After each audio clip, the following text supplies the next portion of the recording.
mchawi. Mwanga kijagula mpumbavu. Ina maana umekosa nyumba zote za kuangia mpaka uje kwetu, si ndio?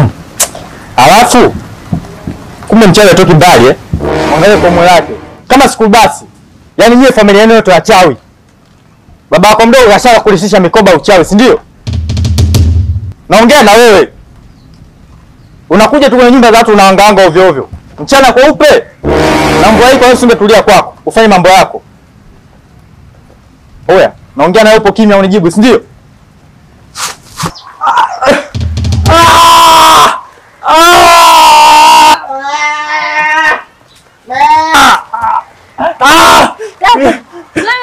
Nini?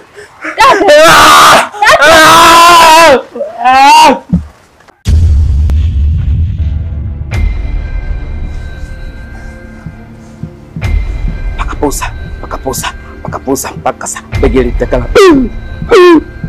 Pakapusa mpakala. Pakapusa mpakala.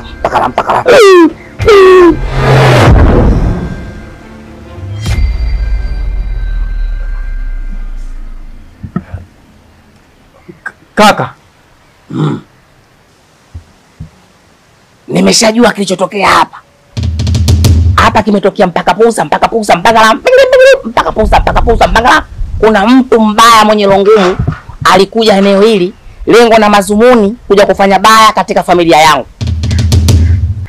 Na huyo mtu wewe ulikosana naye kwa sababu ya huyu alikuwa akimtaka kimapenzi.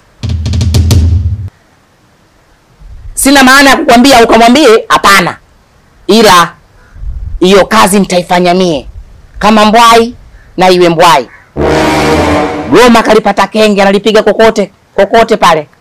Hata kama kuna gwaride yeye analipiga bendi lake, analipiga kokote. Kenge anaga akili. Ushaelewa Ndio limekuja kwangu sasa. Haya, nyanyuka. Pole sana. Na kuna kinga nyingine kuna sehemu nitakuchanjia. Kuna kinga sehemu wewe bado hauna, ndio maana unateseka namna hii. Viunga vidogo vimwaga hapa hapo umeanguka kama mtoto wa kike. Lakini kaka, tunahitaji sana msaada wako.